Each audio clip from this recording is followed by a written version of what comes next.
Assalamualaikum warahmatullahi wabarakatuh. Alhamdulillah, alhamdulillahirabbil alamin, wa bihi nasta'inu ala umurid dunya waddin. Asyhadu an la ilaha illallah wa asyhadu anna Muhammadan abduhu wa rasuluh. Allahumma shalli ala sayyidina Muhammad wa ala alihi wa sahbihi ajma'in. Amma ba'du. Alhamdulillah, kita masih diberi kesehatan oleh Allah Subhanahu wa taala. Oleh karena itu, adalah kita manfaatkan nikmat sehat itu dengan sebaik-baiknya.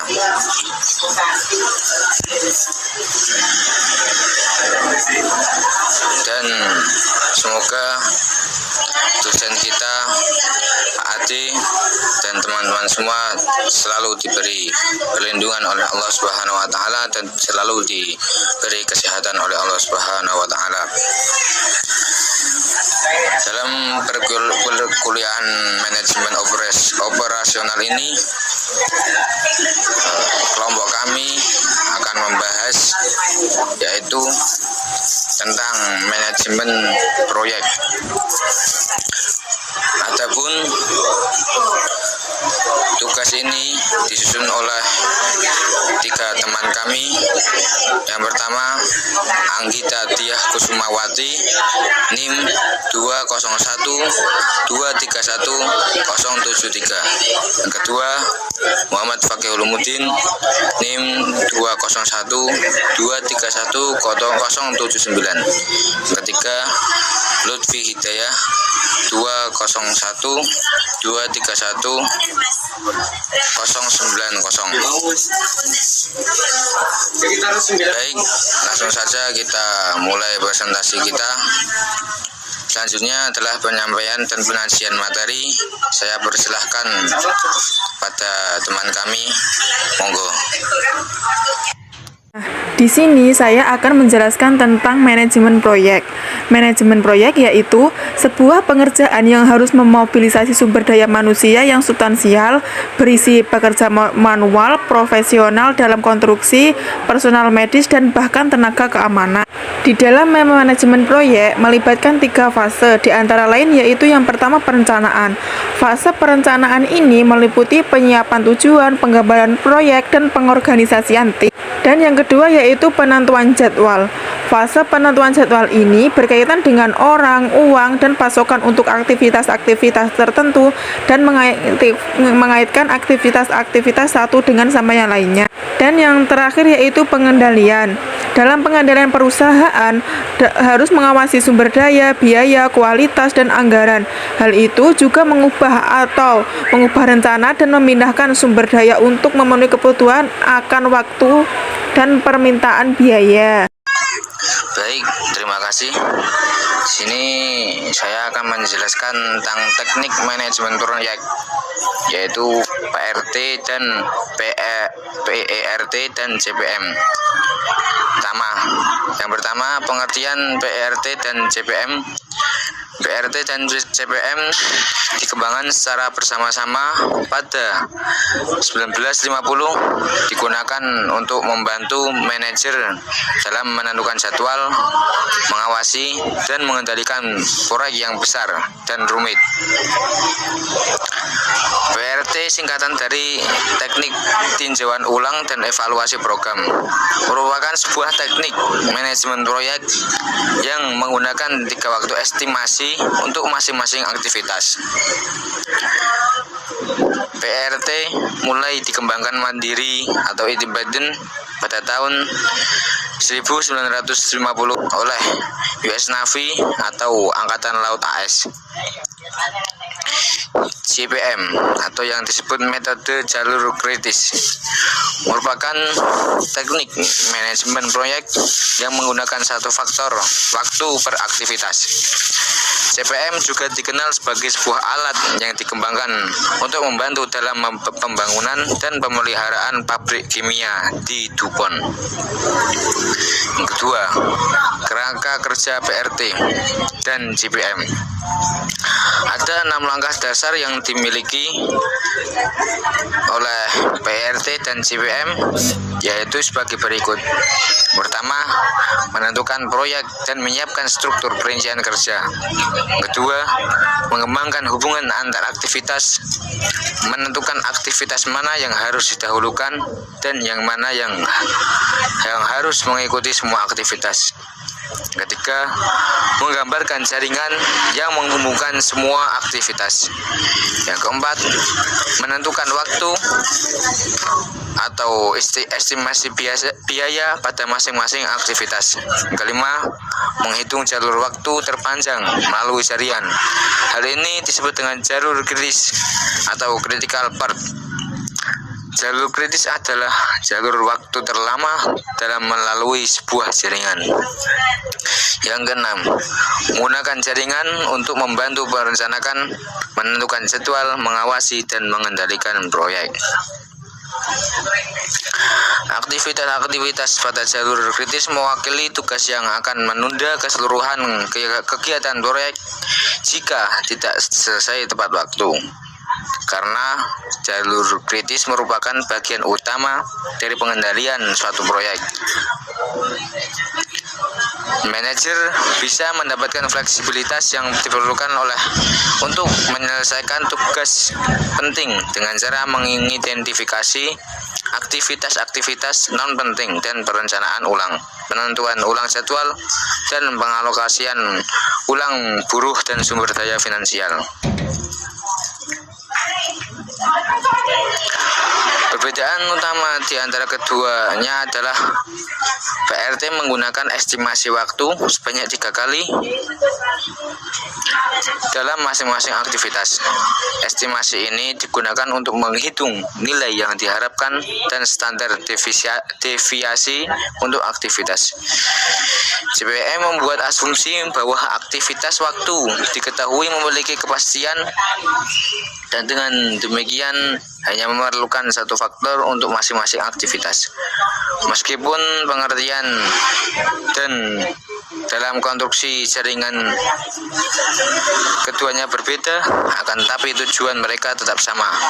Analisis yang digunakan dalam kedua teknik tersebut juga sangat serupa. Menurut tujuan ilustrasi, bagian selanjutnya berkonsentrasi pada diskusi mengenai PRT, namun sebagian besar komentar dan prosedur yang dijelaskan berlaku juga pada GPM. Kedua teknik tersebut penting karena berguna untuk membantu menjawab pertanyaan-pertanyaan mengenai proyek dengan ribuan aktivitas sebagai berikut. Yang pertama, kapan seluruh proyek akan selesai? Kedua, manakah aktivitas atau tugas yang penting dalam proyek ini, yaitu aktivitas mana yang menunda keseluruhan proyek jika mereka terlambat? Ketiga, manakah aktivitas non penting yang bisa berjalan telat tanpa menunda penyelesaian keseluruhan proyek? 4.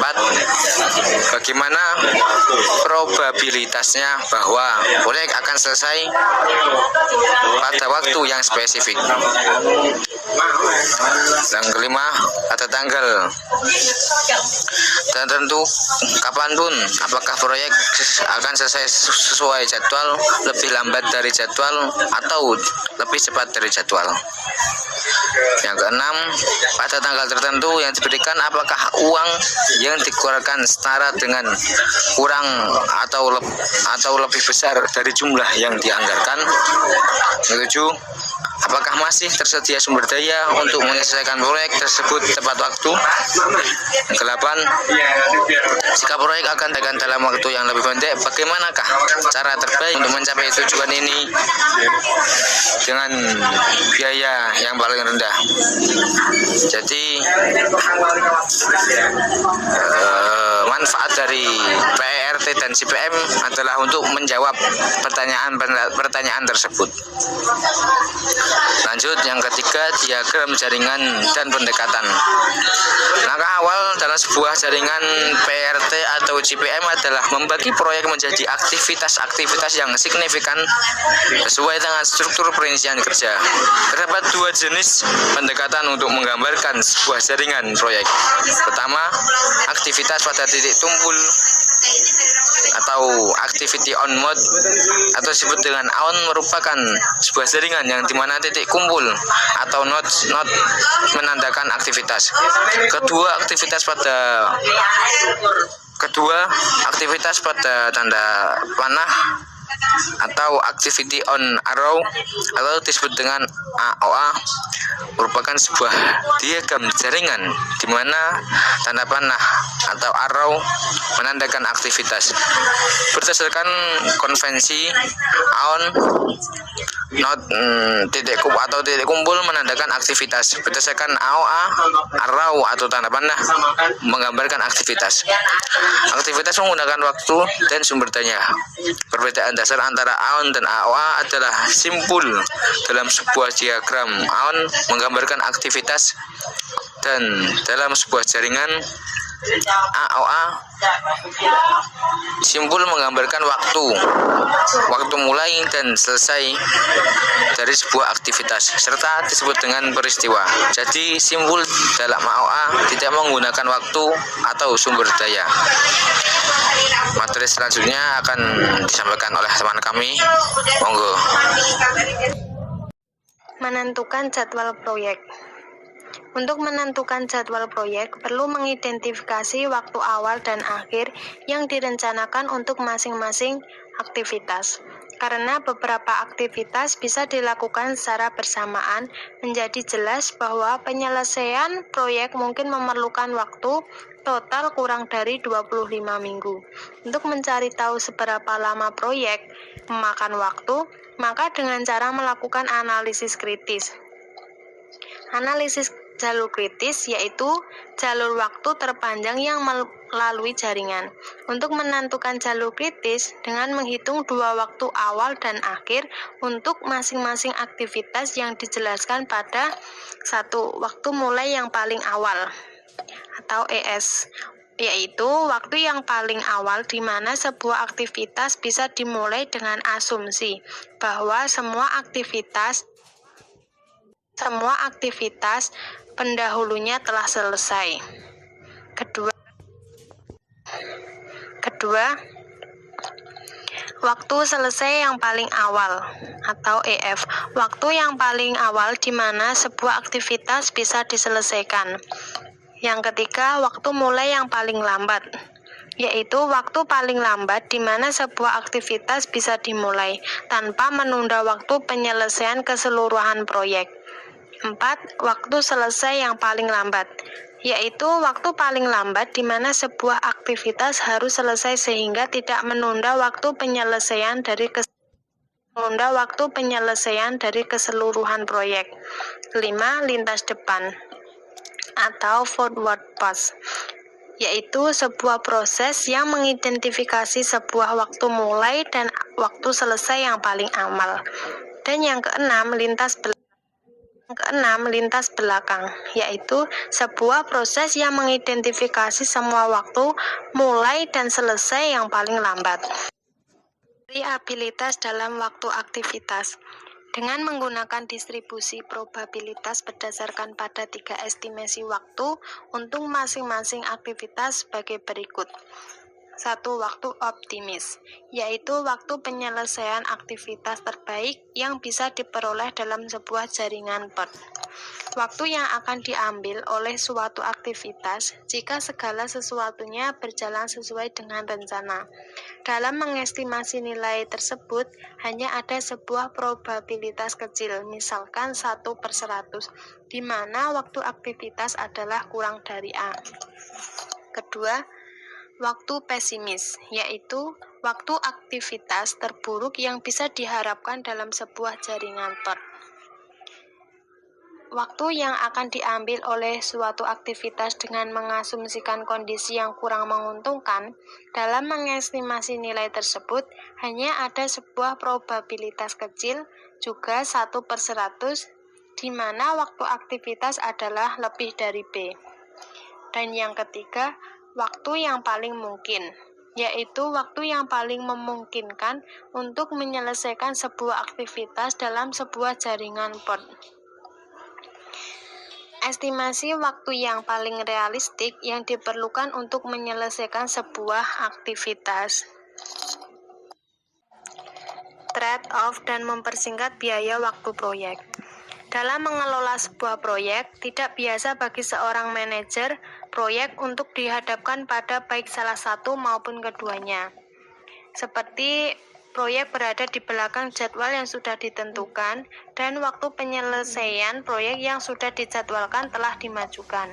Dalam kedua situasi tersebut, beberapa atau semua dari aktivitas yang ada perlu untuk dipercatat. Biasanya dengan menambahkan sumber daya untuk menyelesaikan proses sesuai tenggat waktu yang diinginkan. Proses mempersingkat waktu aktivitas dalam sebuah jaringan untuk mengurangi waktu pada jalur kritis sehingga total waktu penyelesaian berkurang bisa disebut dengan mempersingkat atau crashing proyek. Biaya dari crashing atau mempersingkat sebuah aktivitas bergantung pada sifat dari aktivitas tersebut. Manajer biasanya tertarik dalam mempersingkat sebuah proyek dengan biaya tambahan yang paling. Oleh karena itu, ketika memilih aktivitas mana yang akan dipercatat dan seberapa banyak, perlu adanya untuk memastikan hal-hal seperti 1. Jumlah di mana sebuah aktivitas dipercatat itu dimungkinkan. 2. Jika dilakukan, durasi aktivitas yang diperpendek akan memungkinkan kita untuk menyelesaikan proyek sesuai tenggat waktu. Dan yang ketiga, biaya total dari mempersingkat sebuah proyek semurah mungkin. Di dalam materi kami ada beberapa poin penting yang perlu diingat. Yang pertama itu harus mengetahui pengertian dari manajemen proyek. Yang kedua, mengetahui teknik manajemen proyek, PRT dan CPM. Yang ketiga, yaitu menentukan jadwal proyek. Yang keempat, yaitu variabilitas dalam waktu aktivitas. Yang kelima, trade-off dan mempersingkat biaya dan waktu proyek. Jadi, kelima tersebut adalah poin-poin penting dalam presentasi materi kami. Dan kita akhiri perkuliahan ini dengan mengucapkan hamdalah bersama-sama. Alhamdulillahirabbil alamin. Semoga dosen dan teman-teman kita selalu diberi keberkahan oleh Allah Subhanahu wa taala, dan saya dan teman-teman mohon maaf atas kesalahan dalam mengucapkan kata, karena kita di sini bersama-sama untuk belajar. Jadi kesalahan adalah hal yang wajar dalam belajar. Sekali lagi mohon maaf bila ada salah kata. Akhirul kalam, wallahul muwaffiq ila aqwamit thoriq. Assalamualaikum warahmatullahi wabarakatuh.